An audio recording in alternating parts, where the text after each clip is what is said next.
લડીશું અને ફરીથી અમે લડી લઈશું. આવી લડનારી ઇતિહાસની અંદર અમર થયેલી નારીઓની તમને બધાને ખબર હશે.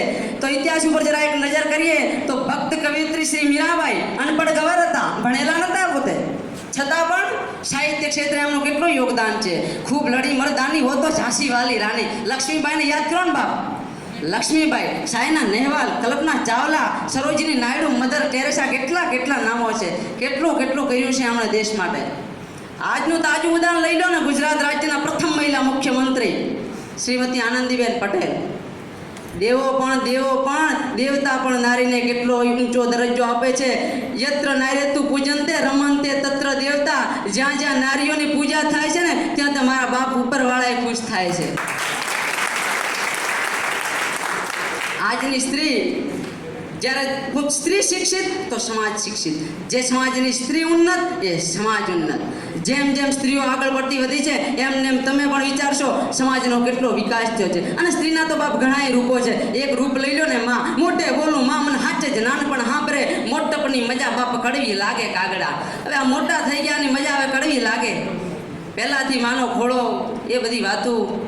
અને હવે આગળ વાત કરું તો તમે રસ્તામાં જતા હો ને તમને કાંટો ને કાંકરા લાગે, ઓચિંતા આવી પડે ઘટમાં દુઃખના ઘા. ઓચિંતા જતા હોય, ઓચિંતા આવી પડે ઘટમાં દુઃખના ઘા. તેથી નેભીથી વેણ નીકળે મારે મોઢે આવે માં. સકારાત્મક પાસાઓમાં કેટલાક નકારાત્મક પાસાઓ પણ છે ને આપણા આંખ ઉપર એક કાળી પટ્ટી બાંધી દીધી છે. આજ આપણો દેશ, આપણી સંસ્કૃતિ એ વિશ્વમાં અનોખી ભાત પાડનારી સંસ્કૃતિ છે. આપણા દેશનું કલ્ચર એટલે વિશ્વમાં આપણા દેશ આખો એક અલગ ચેપ્ટર છે એમ વિશ્વમાં આપણી સંસ્કૃતિ. છતાં પણ પશ્ચિમના દેશોની ભૌતિક સુખ સમૃદ્ધિ, ભૌતિક સુખ સગડો, એમના પહેરવેશો, એમના ગણવેશો એ આપણને આંધળા કરી મૂક્યા છે. જેના કારણે આપણું કુટુંબ, આપણી સમાજ વ્યવસ્થા વેરણ ખેરણ થઈ છે.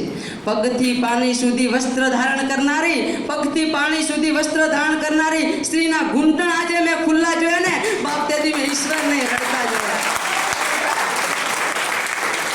હવે બધું સમય નહીં લો.